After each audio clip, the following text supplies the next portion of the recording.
Hi hello everyone, welcome back to my simple and tasty recipe channel. ನಾನು ನಿಮ್ಮ ಪ್ರೀತಿ Ashwini Manjunath.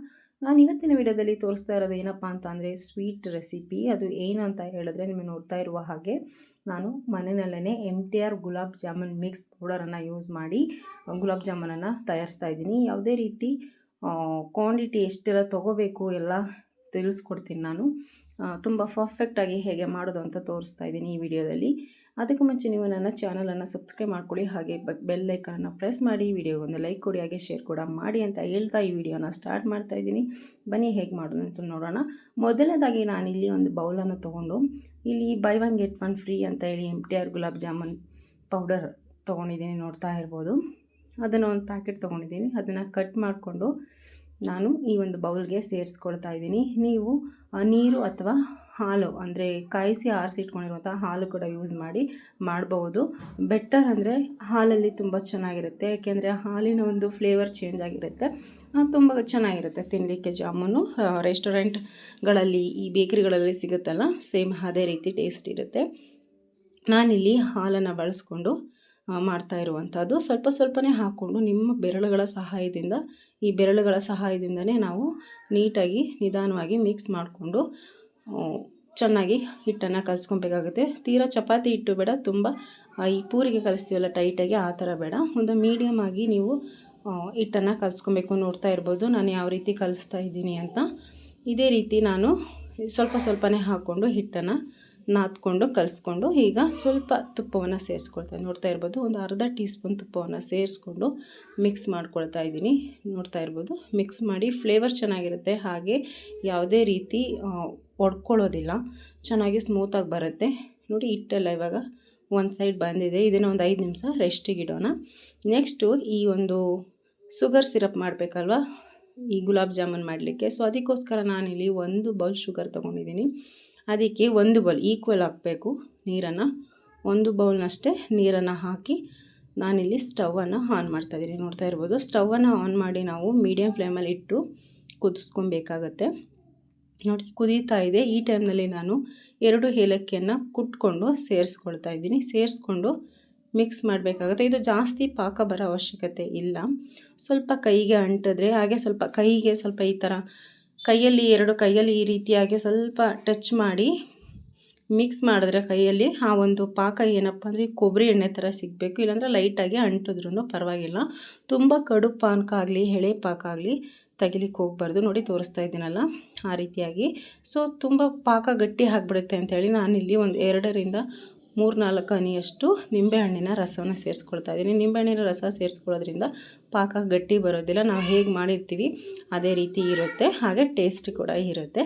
Next ಇವಾಗ ಇದು ಪಾಕ ರೆಡಿಯಾಗಿದೆ. ಸ್ಟವನ್ನು ಆಫ್ ಮಾಡಿಕೊಂಡು ಅದಕ್ಕೊಂದು ಲಿಡ್ಡನ್ನು ಕ್ಲೋಸ್ ಮಾಡಿ ಇಟ್ಕೊಂಡಿದ್ದೀನಿ. ನೆಕ್ಸ್ಟು ಇವಾಗ ಹಿಟ್ಟು ಕೂಡ ಡಬಲ್ ಆಗಿದೆ, ನೋಡ್ತಾ ಇರ್ಬೋದು.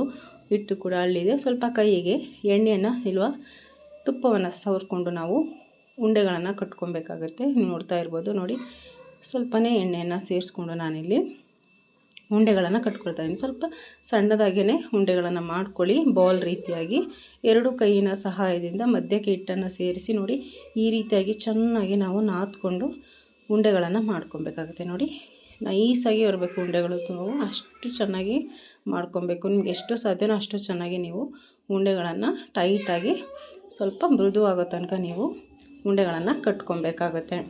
ಇದೇ ರೀತಿ ನಾನು ಎಲ್ಲ ಉಂಡೆಗಳನ್ನು ಕಟ್ಟಿ ಪ್ಲೇಟಲ್ಲಿ ಹಾಕ್ಕೊಳ್ತಾ ಇದ್ದೀನಿ. ಹಾಗೆ ಪಕ್ಕದಲ್ಲಿ ಎಣ್ಣೆ ಕೂಡ ಕಾಯ್ಲಿಕ್ಕೆ ಇಟ್ಟಿದ್ದೀನಿ. ಲೋ ಫ್ಲೇಮಲ್ಲಿ ಇಟ್ಕೊಂಡು ಎಣ್ಣೆಯನ್ನು ಕಾಯಿಸ್ಲಿಕ್ಕೆ ಇಡಬೇಕಾಗುತ್ತೆ. ತುಂಬ ಹೈ ಫ್ಲೇಮಲ್ಲಿ ಇಟ್ಕೊಂಡು ಎಣ್ಣೆಯನ್ನು ತುಂಬ ಕಾಯ್ಲಿಕ್ಕೆ ಇಡಬೇಡಿ. ಸೊ ಲೋ ಫ್ಲೇಮಲ್ಲಿ ನಾವು ತೀರಾ ಲೋ ಫ್ಲೇಮಲ್ಲೇ ಎಣ್ಣೆಯನ್ನು ಕಾಯಲಿಕ್ಕೆ ಇಟ್ಕೊಂಡು ಈ ರೀತಿ ಉಂಡೆಗಳನ್ನು ಮಾಡಿಕೊಂಡು ನಾನು ಒಂದೊಂದಾಗೇ ಬಿಟ್ಕೊಳ್ತೀನಿ. ಫಸ್ಟು ಚೆಕ್ ಮಾಡ್ಕೊಳ್ಳೋಣ. ನೋಡ್ತಾ ಇರ್ಬೋದು, ಒಂದು ಸಣ್ಣ ಉಂಡೆಯನ್ನು ಹಾಕ್ತಾಯಿದ್ದೀನಿ. ಈ ಒಂದು ಉಂಡೆ ಮೇಲೆ ಅದು ನಿಧಾನಗತಿಯಲ್ಲಿ ಎದ್ದು ಬರಬೇಕು, ಅಷ್ಟು ಎಣ್ಣೆ ಕಾದಿದ್ರೆ ಸಾಕು. ನೋಡಿ ಅದು ಸಡನ್ನಾಗಿ ಡಬಲ್ ಆಗ್ತಾಯಿದೆ.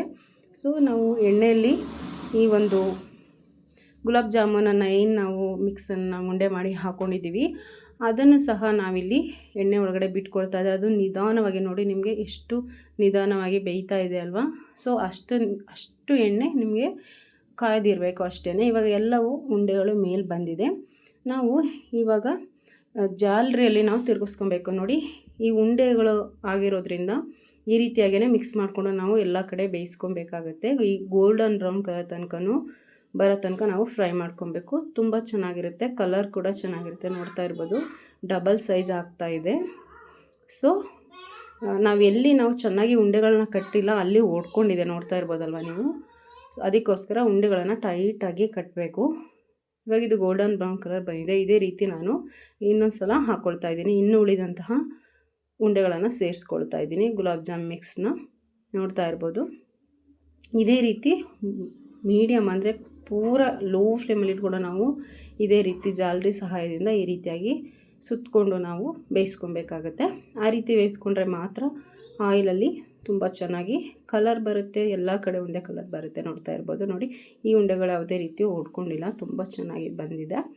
ಇವಾಗ ಇದು ಒಂದು ಏನಪ್ಪ ಇದರಲ್ಲಿ ಅಂತ ಅಂದರೆ, ಶುಗರ್ ಸಿರಪ್ಪು ತಣ್ಣಗಿರಬೇಕು, ಗುಲಾಬ್ ಜಾಮೂನ್ ನಾವೇನು ಬೇಯಿಸಿರ್ತೀವಿ ಎಣ್ಣೆಯಲ್ಲಿ ಅದು ತಣ್ಣಗಿರಬೇಕು. ಇಲ್ಲ ಎರಡೂ ಬಿಸಿ ಹಾಕಿಬಿಟ್ರೆ ಅಷ್ಟು ಚೆನ್ನಾಗಿರೋದಿಲ್ಲ. ನಾನಿಲ್ಲಿ ಶುಗರ್ ಸಿರಪ್ಪು ಬಿಸಿ ಇದೆ, ಮತ್ತು ನಾನು ಗುಲಾಬ್ ಜಾಮೂನ್ ಏನು ಬೇಯಿಸ್ಕೊಂಡಿದ್ದೀನಿ ಡ್ರೈ, ಅದು ಸ್ವಲ್ಪ ಬೆಚ್ಚಗಿರುವಾಗ ಹಾಕ್ಕೊಂಡು ಒಂದು 20 ನಿಮಿಷಗಳ ಕಾಲ ಬಿಟ್ಬಿಟ್ರೆ ಚೆನ್ನಾಗಿ ಶುಗರ್ ಸಿರಪ್ ಎಲ್ಲ ಹೇಳ್ಕೊಂಡಿರುತ್ತೆ. ನೋಡಿ ಸಾಫ್ಟಾಗಿರುತ್ತೆ, ಡಬಲ್ ಕೂಡ ಆಗಿದೆ, ನೋಡ್ತಾ ಇರ್ಬೋದು. ಶೈನಿಂಗ್ ಕೂಡ ಬಂದಿದೆ ನೋಡಿ. ಶುಗರ್ ಸಿರಪ್ ನಾವು ಆಗಲೇ ಹಾಕ್ದಂಗೆ ಜಾಸ್ತಿ ಇತ್ತು. ಇವಾಗ ಜಾಮೂನ್ಗಳೆಲ್ಲ ಚೆನ್ನಾಗಿ ಹೇಳ್ಕೊಂಡಿದೆ. ನಾನಿವಾಗ ಬೌಲ್ಗೆ ಸರ್ವ್ ಮಾಡ್ತಾಯಿದ್ದೀನಿ. ಮನೆಯಲ್ಲಿ ಮಕ್ಕಳು ಮತ್ತು ದೊಡ್ಡವರಿಂದ ಎಲ್ಲರೂ ತಿನ್ನಲಿಕ್ಕೆ ಇಷ್ಟಪಡೋದು ಜಾಮೂನನ್ನು. ಯಾವುದೇ ರೀತಿ ಫಂಕ್ಷನಲ್ಲಿ ಮಾಡಲಿಕ್ಕೆ ಬೇಗ ಕ್ವಿಕ್ಕಾಗಿ ಆಗುತ್ತೆ ಅಂತ ಮಾಡೋದು ಜಾಮೂನನ್ನು. ಸೊ ಮನೆಯಲ್ಲಿ ನೀವು ಒಮ್ಮೆ ಟ್ರೈ ಮಾಡಿ, ಹೇಗಿತ್ತು ಅಂತ ಕಾಮೆಂಟ್ ಬಾಕ್ಸಲ್ಲಿ ತಿಳಿಸಿ. ಹಾಗೆ ತಪ್ಪದೆ ನನ್ನ ಚಾನಲನ್ನು ಸಬ್ಸ್ಕ್ರೈಬ್ ಮಾಡ್ಕೊಳ್ಳಿ, ಹಾಗೆ ಶೇರ್ ಮಾಡಿ ಅಂತ ಹೇಳ್ತಾ, ಯಾರು ಹೊಸ್ದಾಗಿ ನನ್ನ ಚಾನಲ್ ನೋಡ್ತಾ ಇದ್ದೀರಾ ಅವರು ದಯವಿಟ್ಟು ಸಬ್ಸ್ಕ್ರೈಬ್ ಮಾಡ್ಕೊಂಡು ನೋಡಿ. ಪಕ್ಕದಲ್ಲಿರುವ ಬೆಲ್ ಐಕಾನ ಪ್ರೆಸ್ ಮಾಡಿ, ವಿಡಿಯೋಗೊಂದು ಲೈಕ್ ಕೊಡಿ ಅಂತ ಹೇಳ್ತಾ ಟೇಕ್ ಕೇರ್, ಬೈ ಬಾಯ್.